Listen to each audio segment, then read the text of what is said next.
Fala, gurizada, tudo bem com vocês? Eu sou o professor Fernando Strapasson e esse é o canal Manual da Matemática. Na aula de hoje, vamos aprender sobre os conjuntos numéricos.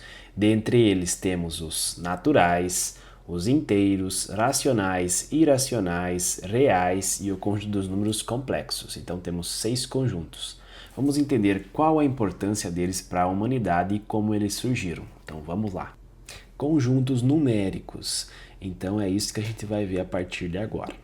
Bom, os naturais, eles são todos esses números que estão aqui ao lado e que são usados para fazer a contagem. Então a sociedade, a humanidade, ela utilizou tem pesquisadores que falam de 30 mil anos atrás, para fazer a contagem, seja de animais, de objetos. Então a gente sempre conta 1, 2, 3, 4, 5, 6, né? Então, por isso que esses números aqui, inteiros positivos, são usados para fazer a contagem. Ah, professor, mas você colocou o zero ali? Então, o zero também é usado para fazer contagem, né? Quando a gente não tem nenhum objeto, a gente diz que a gente tem 0 objetos, né? Ah, não temos nenhuma vaca ali, então a gente tem 0 vacas, né? Bom, o número zero ele surge um pouco depois, tá?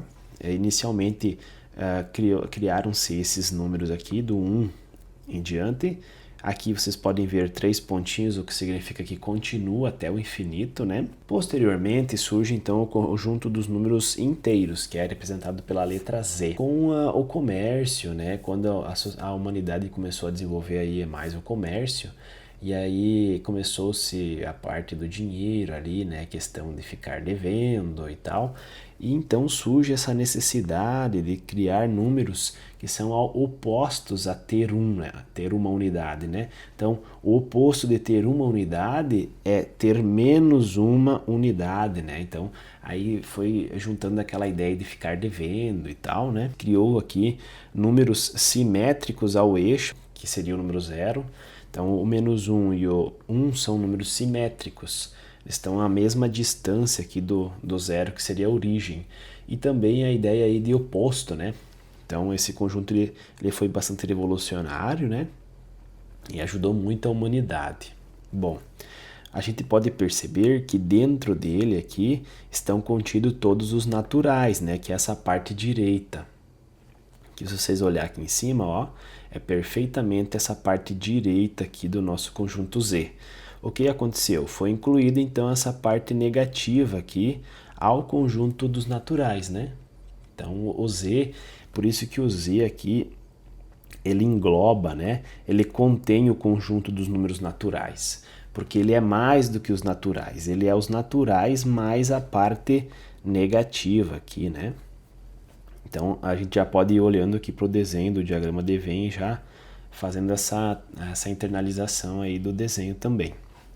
Então aqui daí o próximo conjunto que surge é o conjunto dos números racionais. Aqui a gente tem a presença de todas as frações. Então todos os números que a gente consegue representar em formato de fração entra aqui dentro desse conjunto vermelho.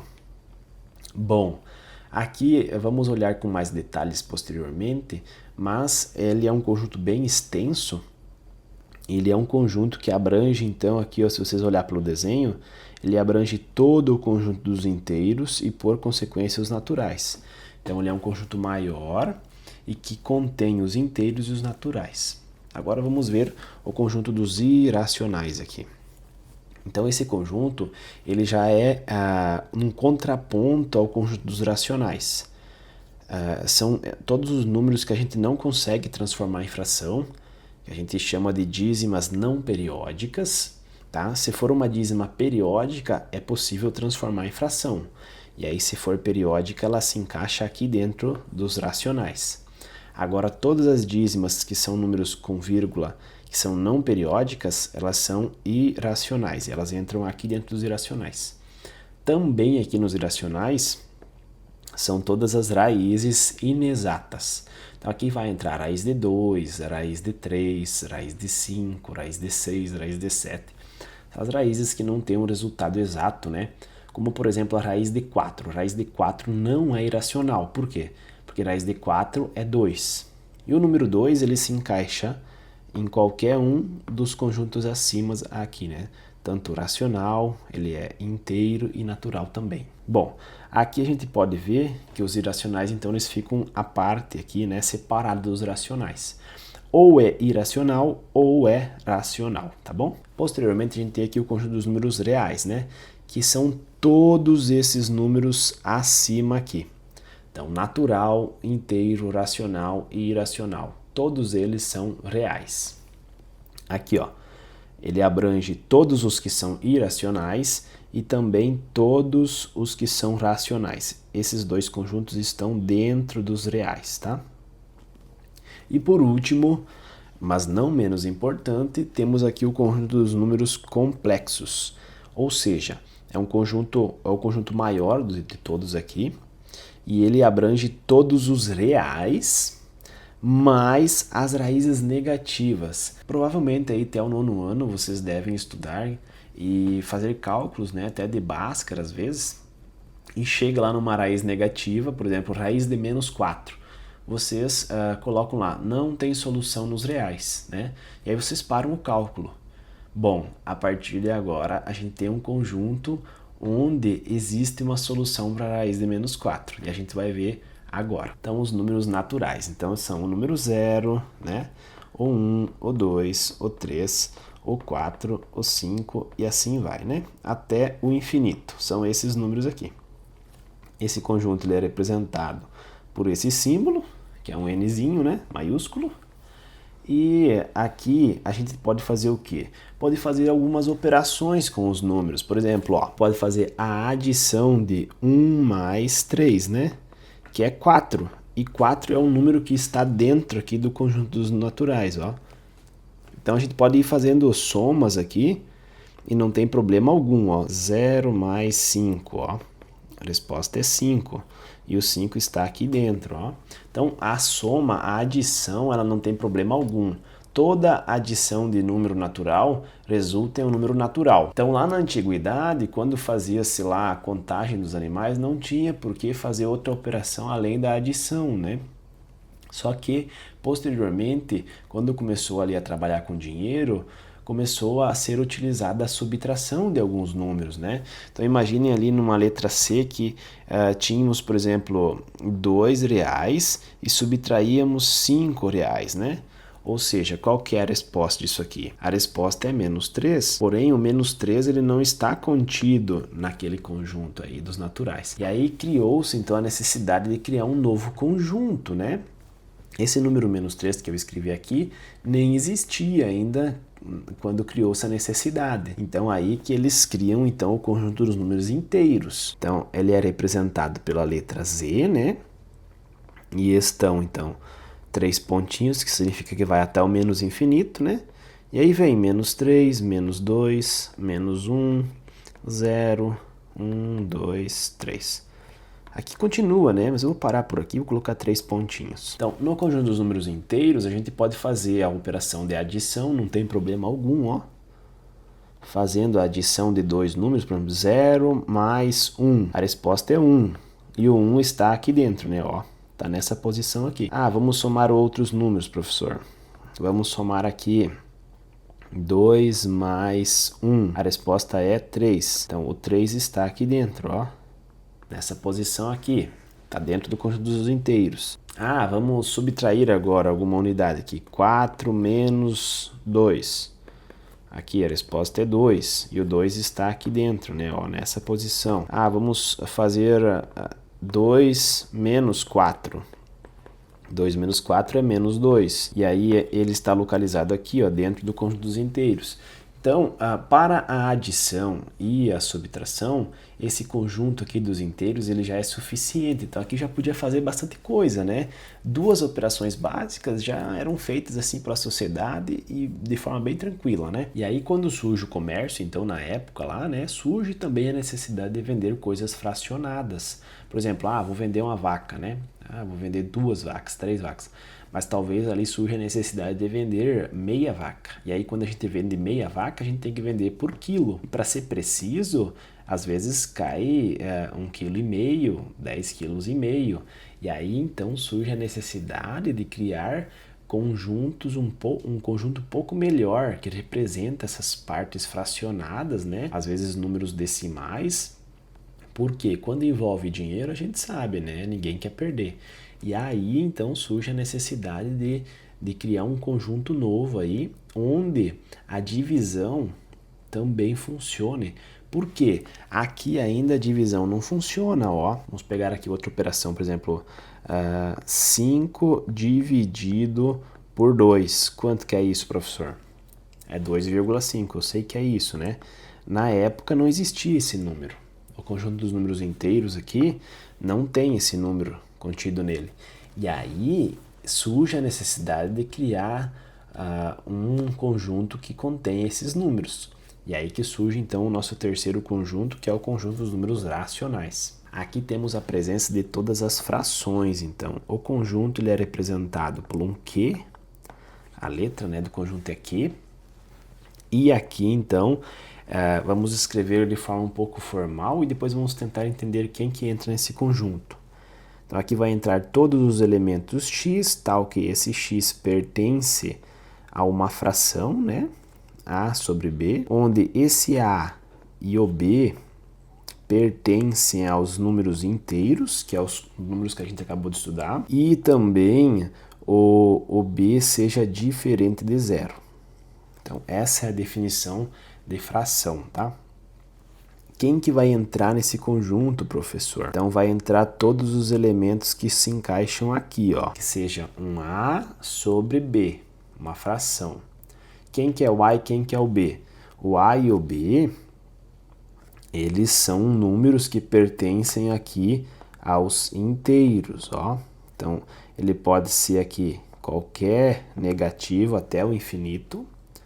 Pode ser até aqui os positivos também, né? 1, 2 e assim vai, né? Então, os inteiros são todos esses números. E aí a gente pode ir pegando números aleatórios aqui, fazendo combinações de A e de B. E criando frações, tá? Criando frações do modo que a gente quiser, né? Que a gente preferir. Só o que não pode acontecer? Esse B aqui nunca pode ser zero, tá? Ele tem que ser diferente de zero. Então, só aqui o B, que é a parte do denominador, não pode ser zero. O A pode ser zero. Aqui em cima até podem colocar um zero, não tem problema nenhum. Mas no denominador, no B, não pode ser zero. Então, quem que vai entrar aqui, professor? Ó, nesse conjunto vai entrar todas as frações. Vai entrar aí 1/2, 2/3, 4/5, 8/7, 0/2 e assim vai. Ah, professor, o número 5, se a gente colocar o número 5 aqui, ele pertence a esse conjunto ou não? Então, a gente tem que pensar se existe uma forma de escrever o número 5 em fração. Se tiver como, ele entra. E existe, né? Se eu colocar aqui 5 sobre 1, é a mesma coisa que escrever 5, né? Porque uma fração nada mais é do que 5 dividido por 1. E 5 dividido por 1 dá 5. Pensa comigo, 5 laranjas dividido para uma pessoa só, que sou eu vou ficar com 5 laranjas. Então, escrever o número 5 é a mesma coisa que escrever 5 dividido por 1. Então, aqui a gente pode ir criando várias frações, né? Ah, o número 10, professor, como é que eu escrevo o número 10 em fração? Ó, pode ser 10 sobre 1. Ah, o número 2, professor, 2 sobre 1. Né? Ah, o número 0, professor, 0 aqui, eu já coloquei aqui, ó, 0 sobre 2. Tá? Então, 0 dividido por 2 dá 0. Ah, os negativos, professor, como é que eu escrevo? Menos 2, eu posso colocar assim, menos 2 sobre 1. Ah, eu não quero usar o 1 embaixo, professor, eu quero usar outro número. Então, vamos dizer que eu quero representar o menos 2. Eu poderia ter feito assim, menos 4 sobre 2. Por quê? Menos 4 dividido por 2 dá menos 2, né? Se eu tenho uma dívida de menos 4 reais e eu divido entre duas pessoas, eu fico com uma dívida de 2 reais cada um, né? Então aqui basta usar a criatividade e você vai criando infinitas frações. Esse conjunto ele é um conjunto infinito. E aí então aqui já resolve os problemas de números fracionários, números decimais, né? que a humanidade ansiava, né, por esses números. Todos os números que são dízimas periódicas, eles entram aqui também, ó. Eu vou até incluir aqui, ó, mais, vou colocar um sinalzinho de mais e vou incluir aqui, ó, 0,1111, né? Esses números aqui, eles que têm dízimas periódicas. O que é dízima periódica? Que fica repetindo aqui, ó, um mesmo número após a vírgula, ó. Fica repetindo sempre o 1 nesse caso, né? Então, esses números que têm um padrão, que fica repetindo depois da vírgula, são chamados de dízimas periódicas. E esses números, eles entram aqui nesse conjunto também. A gente poderia colocar aqui, por exemplo, também, ó, 0,23, 23, 23, 23. Então, esse aqui é um número, uma dízima periódica, que fica repetindo o número 23 aqui, ó. Então, todos esses números que são dízimas periódicas, a gente consegue transformar em fração. Como, professor? Isso é um papo para outro momento, tá? Mas, já vou dar o spoiler. Esse número aqui, que é 0,111111, ele é a mesma coisa que um nono. Por quê? Porque é um número que está repetindo aqui, ó, a dízima está aqui em cima e o nono vem aqui embaixo. Agora, por exemplo, como é que a gente representa o 0,23, 23, 23? Vai ser a dízima, né, que está repetindo aqui, que é o 23, vem aqui em cima, e embaixo vem 2 noves. Por quê? Porque na nossa dízima aqui tem 2 elementos, então veio 2 noves. Aqui nessa dízima tinha só um elemento, por isso que veio só um 9 aqui. E assim por diante. Então eu vou fazer uma aula ensinando como achar essas frações geratrizes aqui, que são as frações que geram essas dízimas periódicas aqui, tá? Em outro momento. Bom, então esse é o conjunto dos números irracionais, né? E agora vamos então para o outro conjunto, que são os irracionais. Então, os irracionais, eles surgem em cima de um problema que foi criado com triângulos. Os triângulos, eles sempre foram bem importantes para a sociedade, né? E então, desde a antiguidade lá, já era feito um estudo, né? Porque os triângulos, eles eram usados para fazer o cálculo de área, de terras, né? Então, era importante saber a área que havia dentro dos triângulos. Também era importante saber qual a medida dos lados aqui dos triângulos, né? E, né, nesses estudos, né, a escola pitagórica, que foi a escola de Pitágoras, ela chegou a um impasse, né? Pitágoras descobriu aquela fórmula famosa que vocês conhecem aí, que a ao quadrado é igual a b ao quadrado mais c ao quadrado, né? O a é esse lado maior, a hipotenusa, o b e o c são os outros dois lados. Então, se a gente pensar num triângulo que tenha, por exemplo, aqui 4 e aqui 3 centímetros, qual que seria o tamanho desse lado aqui? Então, se a gente substituir, vai ficar o quê? Vai ficar a ao quadrado é igual a 4 ao quadrado mais 3 ao quadrado. Bom, a ao quadrado é igual a 16, né? Porque 4 ao quadrado é 16, mais 9. Tá, somando 16 com o 9 são 25. E aí, pensando em um número que vezes ele mesmo dá 25 como resposta, né? Os pitagóricos lá encontraram que o A é 5, né? Porque 5 vezes 5 representa 25. Tá. O problema surge quando a gente troca esses números aqui, que é o 3 e o 4, por 1 e 1, por exemplo, tá? Então deixa eu apagar aqui, vamos mostrar para vocês como é que fica quando a gente tem outros números aqui. Vamos pegar aqui, vamos desenhar, só um minutinho. Então, se aqui for 1 e 1, qual que vai ser o valor aqui do A, né? Então, vamos fazer de novo aqui o cálculo. A ao quadrado igual a B ao quadrado mais o C ao quadrado. O A a gente não sabe, então vamos calcular. O B é 1 e o C é 1 também. Quanto que é 1 ao quadrado? É 1 vezes 1, que é 1. E aqui também, né? 1. Bom, quanto que é 1 mais 1? 2. E aí, aqui que está o detalhe. Eles começaram a se perguntar qual que é o número que ao quadrado dá 2. Qual é o número que vezes ele mesmo dá 2? E aí eles começaram a se perguntar e não achavam solução nenhuma. Por quê? Se eles fazerem 1 vezes 1 dá 1, é menor do que o 2 que eles estão procurando. Então quer dizer que o A ele tem que ser um número que é maior do que o 1, né? Tá, e daí eles pegaram, por exemplo, o número 2. 2 vezes 2 dá 4. E 4 é maior do que o 2 que eles estão querendo. Então tem que ser um número que é menor do que 2. Então o A tem que ser menor do que 2. E aí que tá, entre o 1 e o 2 tem infinitos números fracionários, né? Que são frações. Porém, eles não encontraram nenhuma fração que desse como resposta o número 2. Nenhuma. E aí que surge um conceito que é chamado de números incomensuráveis. Então, aqui surge a ideia, então, de raiz de 2.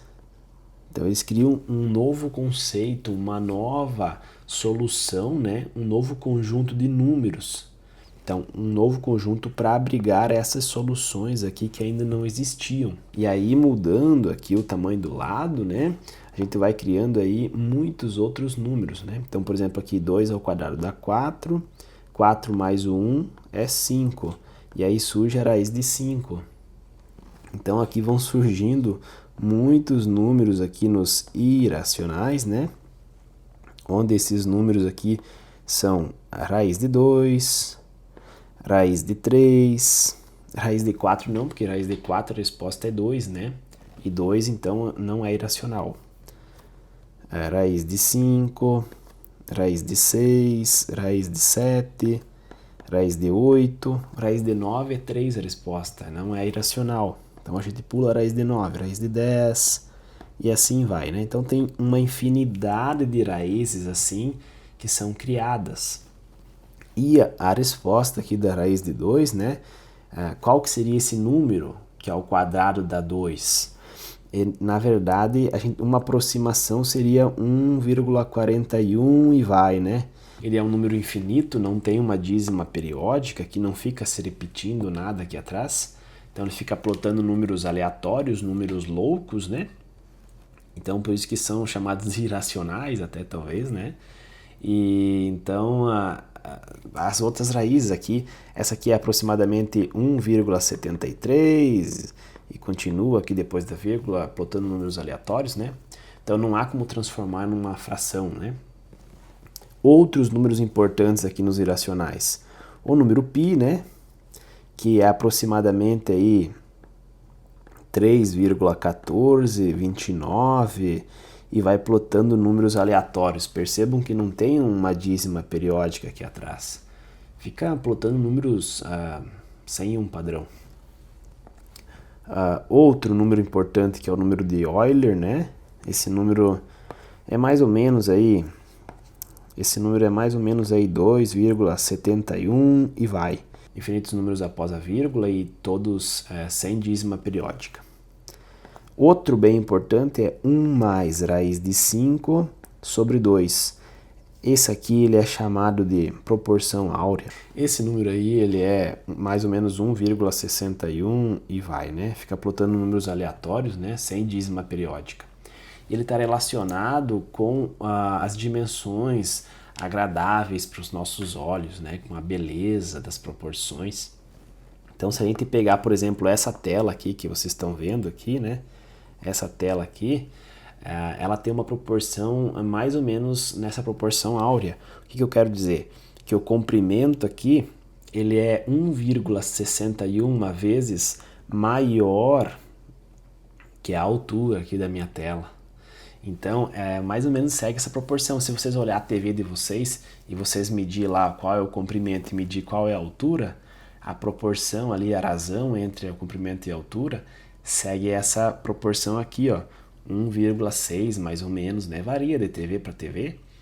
E, por exemplo, cartão de crédito segue essa proporção. Tudo que tem uma beleza assim agradável aos olhos, o ser humano entendeu que está mais ou menos nessa proporção aí. Então, um fato bem interessante, né? E o número π, né? Vocês já devem ter visto. O número π ele surge aí dos círculos, né? Então, a distância que se percorre para dar uma volta completa num círculo, ela é 3,14 vezes maior do que o diâmetro aqui do meio. Então, esse número de π ele está relacionado à circunferência, né, o círculo. E o número de Euler, que é esse 2,71, ele surge por Bernoulli, lá na Itália, onde ele foi fazer um estudo para juros compostos. E ele encontra que esse número aqui, ele é igual o somatório de n igual a 0 até o infinito de 1 sobre n fatorial. Então quer dizer que é a soma de infinitos termos aqui fatoriais. E essa soma aí, ela se aproxima de 2,71. Existem infinitos irracionais, porém eu coloquei esses porque são os de mais relevância, né? Agora vamos para os reais, então. Os reais, então, a gente pode denotar como a soma de todos esses que a gente já viu agora.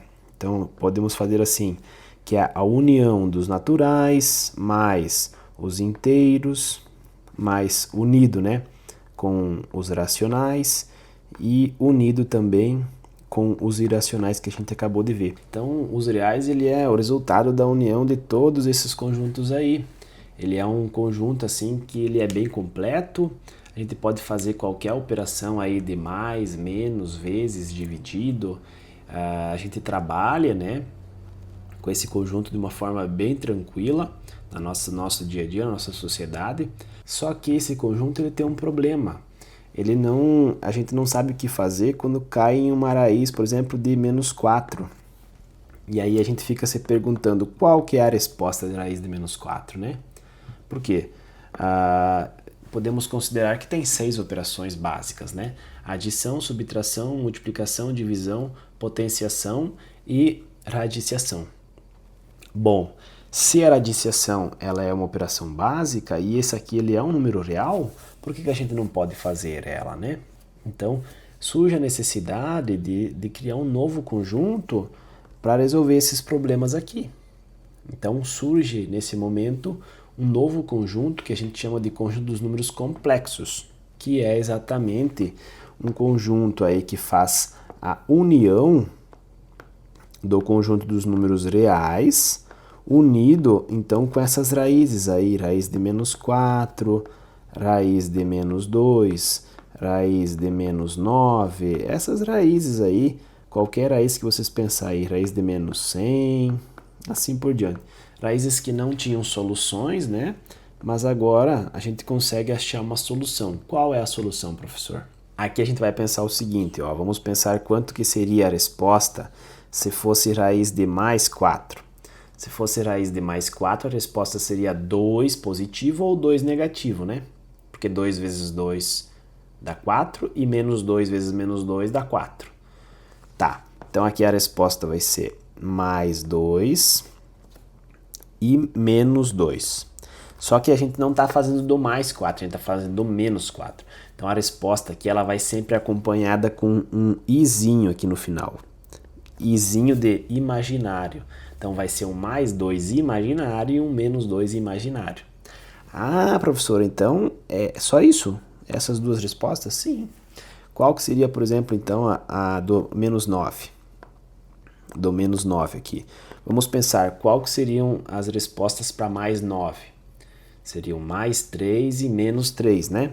Então, mais 3 e menos 3. Como eu estou falando de negativo, raiz de um número negativo, então eu vou colocar imaginário. Então, um izinho de imaginário. E assim vai. Ah, professor, quanto que é a raiz de menos 100? Pensa quando é positivo. Se fosse positivo, aqui seria mais 10 e menos 10, né? Então, mais 10 e menos 10, né? Tá, só que é menos, é raiz de menos 100, né? Então, a gente tem que colocar um izinho aqui de imaginário. E aí vai, né? Vocês podem ir fazendo de vários números aí que vocês quiser. Então, até esse momento, vocês chegavam lá nas raízes negativas e paravam, diziam que não tinha solução no conjunto dos reais. Porém, agora, quando a gente está falando de números complexos, você sabe que tem uma solução sim. E você acrescenta esse izinho no final aí, porque vem de imaginário, né? Então aqui essas daqui são as respostas, né? E aí, fazendo um resumo então aqui em cima, a gente tem que i ao quadrado é igual a menos 1, né? Ou i é igual a raiz de menos 1, né? Então, bem legal isso daqui. E com isso vocês conseguem fazer qualquer cálculo aí de números complexos, tá bom? Isso a gente pode estudar com mais detalhe em outro vídeo. Bom, com isso a gente fez aí uma revisão completinha dos conjuntos numéricos. Espero que vocês tenham gostado. Se gostaram, vão aí, deixem um like no vídeo. E eu agradeço por vocês terem me assistido até aqui. Foi um prazer e desejo a todos um bom estudo. Valeu, até a próxima!